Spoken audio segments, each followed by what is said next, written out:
Konnichiwa, what's up everyone? Papunta nga pala kami ngayon sa strawberry farm para mag-strawberry picking or tinatawag dito sa Japan na Ichigogari.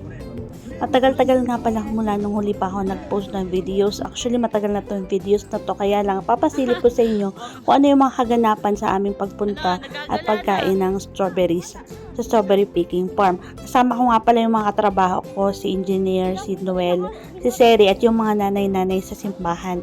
Ayun, pagdating doon ay pumunta na nga pala kami doon sa kung saan magbabayad kami. Isang oras nga pala yan na pwede kami kumain unlimited ng strawberry. At yun, binigyan kami ng ticket at binigyan kami ng designated na area kung saan kami pupunta. Maraming tent dyan guys, iba-iba yung mga nakatanim dyan. Yung iba naman is may mga blueberries, asparagus at depende sa season. So ngayon ay strawberry ang kanilang tanim. At kung saang tent kanila i-assign, dun kayo pupunta para mag-pick. Kasi ibig sabihin, dun yung okay pa yung strawberry or hinog yung mga strawberry. Nagkamali nga kami ng pinuntahan, kaya ayun, bumalik kami. Nag-shortcut na ng mga lalaki. Grabe guys, napakalawak ng lugar na to at napakaraming tent. At ito na nga pala yung tent na nakadesignated para sa amin, yung tent number 4. Ayun na nga at pumasok na kami. Pagpasok namin ay may binigay din sa amin na coupon. Ayan, pwede namin yung magamit sa susunod. At yun, tinanong kami kung gusto daw namin ng condensed milk. Yung condensed milk guys, libre na yan, kasama na yan sa binayaran mo dito. Ayun, unlimited nga pala yan at pwede ka ulit mag-refill pag naubos na siya. Sa usawan niya ng strawberry na kakainin natin. Pagkatapos ay nag-explain na siya kung ano yung maganda namin kainin. At bahala daw kami mag-decide at maraming klase daw yung strawberry nilang nakatanim. ちょっとそれみんなイチゴです。あ、そこですね。で、一番左側の一番奥、はい二通り半、利き手があります。酸味のない甘いイチゴです。あとは全部紅ほっぺになってます。 Maraming variety nga pala ng strawberry na nakatanim dito at bahala daw kami mapili. At i-compare na lang daw namin kung alin yung mas maganda at mas masarap para sa amin. Ayun, yung isipan nga namin kung saan kami mag-uumpisa kasi pare-pareho lang naman yung itsura niya tsaka ang lalaki niya talaga guys, mukhang lahat masarap. Pagkatapos ni Nanay mag-explain, ibinigyan niya kami tag-iisa namin sausawan or yung condensed milk na nasa Saan tayo tayo lalagyan. magsimula? Oh. Hi, arigatou gozaimasu.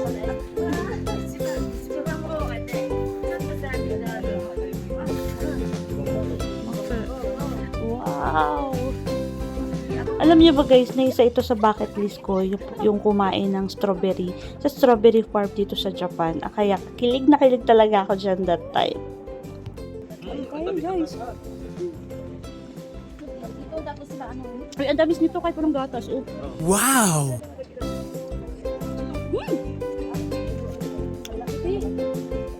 Sarap, hindi ilang-ilang yung mga papasit talaga yung ano. Sarap. May milk ako dala condensed. Sausawan lang siya.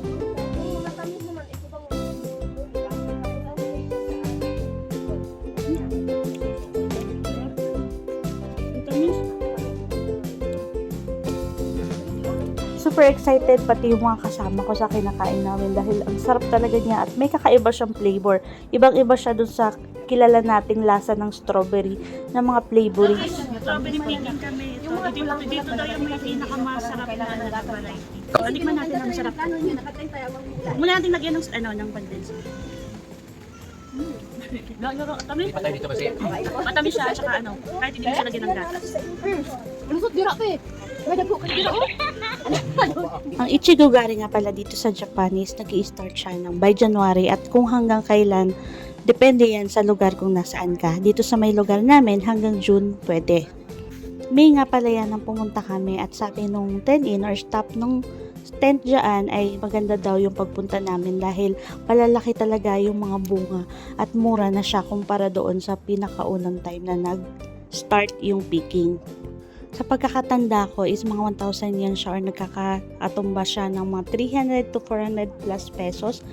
Hindi ko sigurado ha kasi nakalimutan ko na dahil nung May pa yan. Pero sulit na sulit talaga yung binayad namin.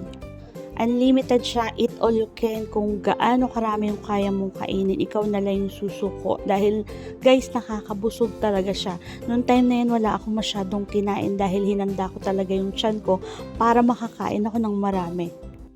Sa labas kung titingnan, kala mo maliit lang yung tent. Pero pag pumasok ka, ang dami niya guys, ang haba pa niya, hanggang dulo pa yan. Hindi mo na alam kung saan ka mag-uumpisa. Ako nga ay dito lang ako sa part na to at di na ako masyadong lumayo. Dahil ang dami ditong malalaki. Lalo na yata sa dulo. Kaya lang dahil nga okay na ako dito na lang ako nagstay. Pero guys, bawal mag-uwi ha. Kasi nga, unlimited kain ka lang po pwede. Yung mga kasama ko, nagstay na dun sa posisyon nila at nakaupo na sila doon dahil dun pa lang ang dami ng malalaki. Ako naman dito ako sa side na ito. Ito malaki oh. Oh guys, oh, ang laki. Wow, init. Kaunting kalaman lang, ang strawberry ay hango sa straw.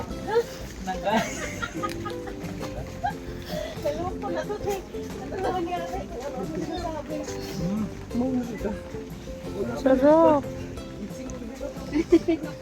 Yung binayaran namin ay para sa isang oras na unlimited eating lang ng strawberry. Kaya lang sabi ng staff, dahil malapit na rin naman daw matapos yung season ng strawberry, ay kung hanggat kaya daw namin magstay, okay lang daw.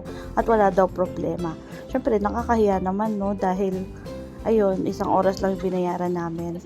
Pero lumampas kami ng 1 hour dyan, guys. Sobrang bait talaga yung staff. Kaya nga, sabi niya, sige lang, kain lang daw kami. Kaso hindi na talaga kaya ng tiyan namin dahil busog na busog talaga kami. Hindi ko na matandaan kung gaano karami yung nakain ko. Pero makikita mo naman doon sa pinaglalagyan ko ng dulo ng strawberry. Siguro mga 30 pieces lang siguro yung nakain ko. Pero malalaki yun guys, kaya busog na busog talaga ako. Yun nga palang lalagyan na binigay nila na merong condensed milk, yung kabila niya na ilalagayanan nitong mga dulong strawberry. Kasi bawal dito magkalat guys, para pagkatapos mong kainin dun may ilalagay. Mabibilang mo na rin kung magaano karami yung nakain mo dahil kung ilan yung piraso ng dulo, yung nakalagay dyan sa lalagyanan mo, edi ganun din yung marami yung kinain mo.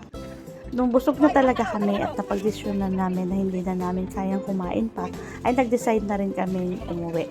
Ayun, naghugas muna kami ng kamay at nagtapon kami ng mga basura namin.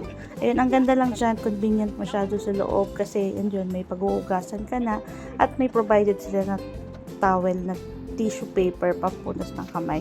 Ayan, tingnan mo naman yung mga kasama ko. Busog na busog talaga sila. Super nag-enjoy talaga kami. Kaya sana nag-enjoy din kayo sa panonood. Thank you for watching. Bye-bye!